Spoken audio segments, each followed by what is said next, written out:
Hey guys, I'm Erik Voss. Now, I'm away from the studio on vacation, so I'm coming to you voice only this time, which means you don't have to look at my dumb face, but you are still stuck with my voice. It'd be great if I could, spice it up with a charming Australian accent or something. Vegemite?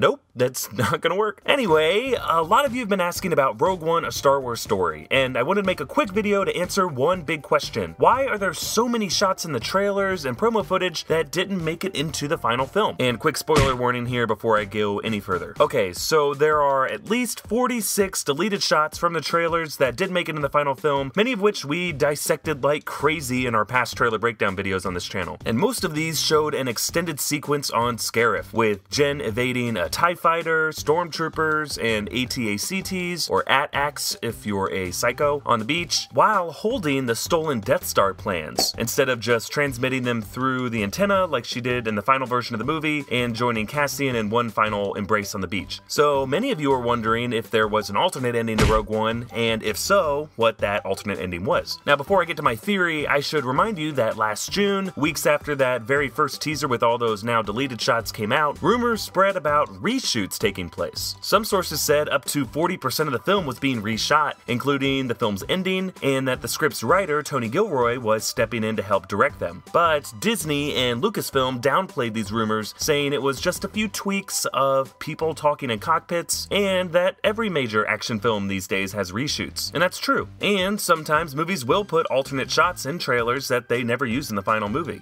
Go get him, boss. You complete me? But then, more recently, after Rogue One came out, Gareth Edwards, the director, said that a very early draft of the script did have an alternate ending in which a few of the main characters actually survived, because Edwards assumed that Disney wouldn't want such a dark Star Wars movie. But then, apparently, Kathleen Kennedy was cool with everyone dying, so that's the version of the story that was eventually shot. But that doesn't really explain why they shot all this extra footage and then decided to remove it. Clearly, there was another version of this ending that they did change during reshoots. So here is my best guess of what that was based on deleted shots, plus the most exciting version of this movie I can think of based on my love of Star Wars and my own experience as a screenwriter. So, Jen, Cassian, and K2SO sneak into the Imperial base on Scarif and steal the Death Star plans, and then Jen goes to the top of the antenna to transmit them to the Rebel ships, just like it happens in the movie. But then, a TIE fighter shows up and blows the antenna. That forces Jen, Cassian, and K2SO, who hasn't been destroyed, to return to the ground level,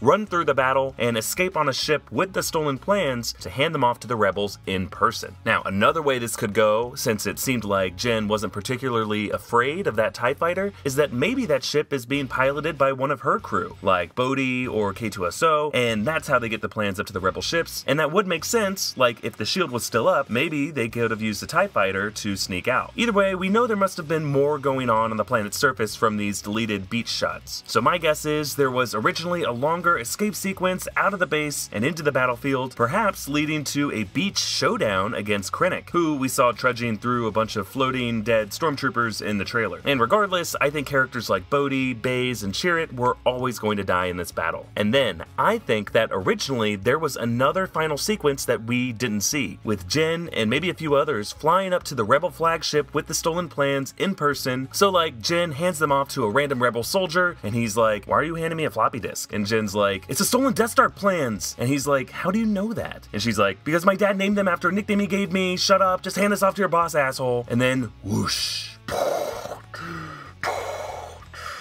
Darth Vader's red lightsaber blade illuminates the hallway. Then, as a terrified rebel rushes the plans to Leia on the Tantive 4, Jen stalls Vader, engaging him in a doomed fight, which ends in Jen's violent self-sacrifice. And both Vader and Jen watch as the Tantive 4 jumps into hyperspace. Cue CGI Carrie Fisher saying "Hope" and credits. Now, again, this is all just my fanfiction version of Rogue One's ending, minus some hot Mon Mothma Bail Organa action that I left out just for your sake. But the reason I think Jen dying at Vader's hands could be possible is it would make the finale a lot more personal for Jen. Like in this version, Jen would actually see her mission succeed, as opposed to just like flipping a switch and hoping someone upstairs was listening as the Death Star wipes her and Cassian out. Also, it would give Krennic more of a send-off too, with like this wild, muddy beach shooting shootout as his death troopers get taken out one by one, instead of a kinda rushed standoff at gunpoint with Jin. Now, don't get me wrong, I loved the irony of the Death Star Krennic built being used to kill him, and I thought Jin and Cassian on the beach was super sweet and kinda poetic, but I could also see a reality where that was an alternative to a much bloodier and much more violent earlier cut of the film. And if you think I'm exaggerating, there were rumors about concept art for Rogue One that included Darth Vader dismembering rebel bodies, chopping them in half, and using them as human shields. So you can imagine execs watching that version and saying like, hell no, we're not gonna have Darth Vader go Game of Thrones on this movie's hero. We still gotta sell toys here. And as much as I would love to see that, who knows? There might have been some other awful or just weird version of the ending that we're all very lucky not to have seen. And ultimately, I was very pleased with the final cut of Rogue One. I don't care how the sausage gets made, I just eat it for $18 on opening night. Okay, thanks for watching, and check out the other Rogue One videos I did on the CGI for Leia and Tarkin, as well as an explanation of how the movie's timeline tied into A New Hope. Please hit like and subscribe to New Rockstars. You can also contribute to New Rockstars on Patreon, so a huge thanks to all of our donors, and if you aren't currently a patron, we would love your support. Alright, thanks for watching, bye.